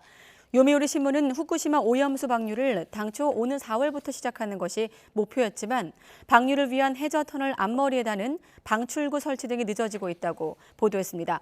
도쿄전력은 관련 설비가 오는 6월 말쯤 완성될 것으로 예상하고 있는데 오염수 방류는 설비 사전 검사를 마친 뒤인 7월 이후 이뤄질 가능성이 있다고 신문은 전했습니다. 일본 정부가 원자력 발전소 등 중요 기관 시설의 안전 확보를 위해 자위대를 적극적으로 활용하기로 했다고 니혼 게이자이 신문이 보도했습니다. 신문은 유사시 대응에 한정했던 자위대의 인프라 방호 방침을 바꿔 평상시에도 자위대가 지자체와 경찰, 해상보안청 등과 탄도미사일 요격 훈련 등을 시행하도록 했다고 전했습니다. 네, 이번 겨울 북미 대륙에선 이례적인 눈 폭풍으로 수십 명의 사상자가 나온 반면에 또 유럽에선 갑자기 기온이 치솟으면서 겨울이 실종되다시피 하고 있습니다. 스페인에서는 해수욕을 즐길 정도로 기온이 올라갔고 알프스에는 눈이 내리지 않고 있습니다. 김진호 기자의 보도입니다. 유럽의 겨울이 이상합니다. 추워야 하는데 춥지 않고 눈도 내리지 않습니다. 스페인 남부 말라가 해변에서는 해수욕까지 즐기고 있습니다. 스페인 빌바오에서는 지난 1일 기온이 섭씨 25.1도에 이르면서 이 지역 여름 기온에 육박했습니다. Yeah, it's like nice weather for biking, but we know it's like the planet is burning, so we're enjoying it, but at the same time, yeah, we're scared. Aquí siempre ha llovido mucho, ha hecho mucho frío y estamos en enero y parece verano. 유럽 곳곳에 유명 스키장은 눈이 오지 않아 운영에 어려움을 겪고 있습니다. 스키 대회를 열어야 하는 크로아티아의 자그레브에서는 결국 인공눈으로 슬로프를 만들었습니다. 오스트리아의 인스부르크, 스위스의 비아르 슈르올론, 독일의 랭그리 등 유럽의 유명 스키장도 사정은 마찬가지입니다. 이상 고온의 원인은 기후변화라는 것이 전문가들의 입장입니다.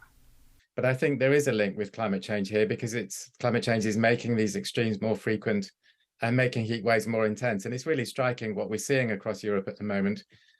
유럽과 반대로 북미 대륙은 혹한과 폭설로 큰 고통을 겪고 있습니다. 전문가들은 극단적인 기후 변화를 줄이려면 화석 연료 사용을 줄여 지구온난화를 막아야 한다고 지적하고 있습니다. YTN 김진호입니다. 네, 선종한 베네딕토 16세 전 교황, 잠시 뒤 열릴 장례 미사를 끝으로 영면에 들어갑니다. 교황이 모셔진 성 베드로 대성전에는 지금까지 20만 명이 넘는 조문객이 방문을 해 교황의 뜻을 기렸습니다. 먼저 류재복 기자가 보도합니다. 7만 5천 명이 함께할 성 베드로 성당 앞 광장은 장례 미사 준비가 한창입니다. 혹시 모를 불상사를 대비하는 경찰, 미사 현장 화면을 세계로 보낼 중계팀까지 무엇 하나 정성스러움을 소홀히 할 수 없습니다. 장례 미사는 바티칸 시스티나 합창단의 그레고리안 성가로 시작됩니다. 프란치스코 교황은 전임자의 마지막 길을 축복하는 강론을 포함해서 미사의 모든 과정을 직접 주례할 예정입니다.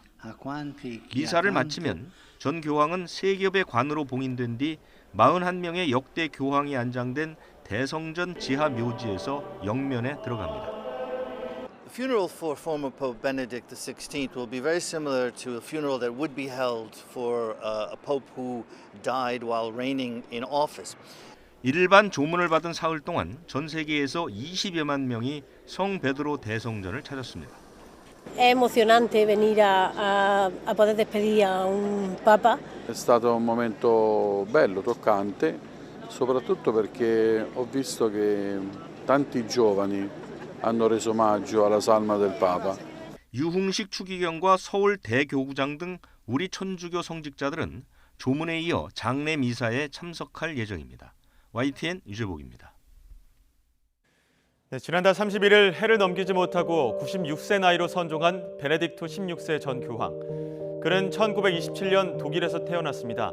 본명은 요제프 알로이스 라친거. 1951년 사제 서품을 받은 뒤 대학에서 신학을 강의했고 1977년 추기경에 임명된 데 이어 교황청 신앙교리성 장관으로 발탁된 후 2005년 265대 교황으로 오릅니다. 당시 그의 나이는 78세로 275년 만에 최고령이자 482년 만에 독일인 교황 타이틀을 얻게 되죠. 교황청 보수파의 핵심이었던 베네딕토 16세는 재임 기간 가톨릭 신앙의 정통성을 수호해온 대표적 인물입니다. 그런 면모를 보여준 단적인 예가 바로 그의 빨간 구두입니다. 베네딕토 16세 전 교황은 패션지가 선정한 베스트 드레서로 꼽힐 만큼 멋쟁이로 불렸는데요. 패션계까지 주목한 교황의 빨간 구두, 사실 이유는 따로 있었습니다. 과거 모든 교황은 역사적으로 빨간 신발을 신는 게 전통이었기 때문입니다. 십자가에 못 박힌 예수의 피에 젖은 발이나 가톨릭 순교자의 피를 뜻한다는 해석입니다. 하지만 강고한 보수적 발언과 행보로 빈축을 사기도 했습니다. 동성애, 이혼, 임신 중단 등에 대해 반대 목소리를 고수했고 이 때문에 바오로 2세와 비교해 대중적 인기는 적었습니다. 그럼에도 다양한 국제 문제에 목소리를 냈는데요. 한반도 평화를 염원하고 이산가족 문제 해결을 촉구하는 등 한반도 문제에도 여러 차례 관심을 보였습니다. 하지만 재임 기간 중엔 과거 은폐됐었던 사제들의 성추문이 잇따라 불거져 나오면서 큰 위기에 봉착하기도 합니다. 게다가 베네딕토 16세의 집사 파울로 가브리엘레가 성직자들의 뇌물 비리 등을 담은 기밀 문서를 공개하면서 입지는 더욱 좁아졌죠. 결국 이듬해인 2013년 베네딕토 16세는 건강 문제로 스스로 자리에서 물러났는데요. 생명이 다할 때까지 교황직을 이어가는 불문율을 깨고 598년 만에 살아생전에 사임한 두 번째 교황이 됐습니다. 오랫동안 전례가 없던 생전 퇴임인 만큼 장례 절차도 많은 주목을 받았는데요. 결국 현직 교황이 장례 미사를 주례하게 됐습니다. 잠시 후 YTN도 미사 현장을 생중계할 예정입니다. 교회 2000년 역사상 두 번째로 치러지는 현직 교황의 전임 교황 장례 미사 함께 하시죠.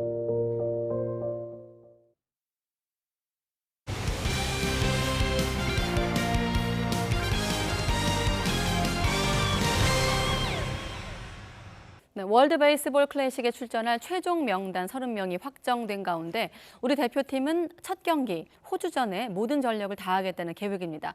이강철 감독이 던진 승부수는 보직 파괴. 허재원 기자가 전합니다.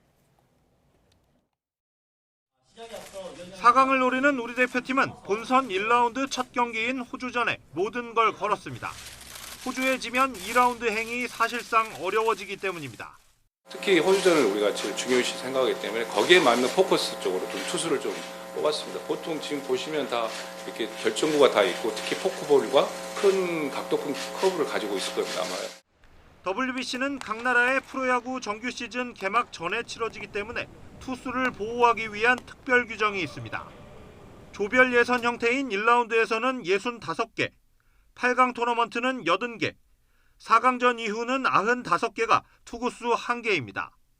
30개 이상을 던지면 하루를 쉬어야 하고 50개가 넘어가면 나흘 휴식입니다. 사실상 선발 투수도 4이닝 이상을 던지기 어려운 만큼 보직을 구분하기가 어렵습니다. 연습 과정에서 좋은 투수들을 좀 활용해서 선발과 마무리 중간 없이 중요한 순간에 이렇게 쓰려고 생각하고 있습니다. 언제 등판 기회가 주어질지 모르는 만큼 모든 투수가 항상 대기해야 합니다. 축구대표팀이 보여줬던 그 감동을 우리 야구팀도 보여줄 수 있을 거라고 믿고 있고 그런 책임감을 갖고 준비하겠습니다. 한국 야구 발전을 위해서 저를 불러주신다면 열심히 던져볼 생각입니다. 15명의 투수를 역할 구분 없이 적재적소에 활용할 수 있을지가 4강 목표 달성을 위한 우리 대표팀의 핵심 승부수로 떠오르고 있습니다. YTN 허정원입니다. 내일은 작은 추위라는 뜻을 가진 절기 소환이지만 종일 예년 기온을 웃돌면서 큰 추위는 없겠습니다. 내일 서울 아침 기온은 영하 3도로 예년 기온을 2도가량 웃돌겠고요. 한낮에도 서울 기온이 5도까지 오르는 등 바깥 활동하기 한결 수월하겠습니다. 하지만 추위가 누그러지니 초미세먼지가 말썽입니다. 오늘에 이어 내일도 전국 대부분 지역의 초미세먼지 농도가 종일 나쁨 수준을 유지하겠는데요. 특히 수도권에는 미세먼지 예비 저감 조치가 발령되면서 공공대기배출 사업장의 운영이 단축되고 부산과 울산에는 비상 저감 조치가 내려지면서 5등급 차량의 운행도 제한이 되겠습니다. 또 내일은 전국에 비나 눈 소식이 있습니다. 내일 늦은 오후 서쪽 지방을 시작으로 밤에는 전국 곳곳에 눈비가 확대되겠는데요. 예상되는 눈의 양은 강원 많은 곳에 최고 10cm 이상, 경기 동부와 충북 북부, 경북 북부에도 최고 8cm의 많은 눈이 오겠고요. 서울을 비롯한 그 밖의 지역에는 1에서 5cm의 눈이 내려 쌓이겠습니다. 내일 아침에는 예년 기온을 1에서 3도가량 웃돌면서 크게 춥지 않겠습니다. 내일 서울 아침 기온 영하 3도, 대전 영하 4도, 광주는 0도가 예상됩니다. 낮 동안에도 예년 기온을 1에서 4도가량 웃돌겠습니다. 내일 낮 기온 서울 5도, 대전 8도, 대구는 9도가 예상됩니다. 지금까지 날씨 정보였습니다. 가장 빠른 종합 뉴스 뉴스큐 마치겠습니다. 이어서 이브닝 뉴스가 방송됩니다. 시청해주신 여러분 고맙습니다.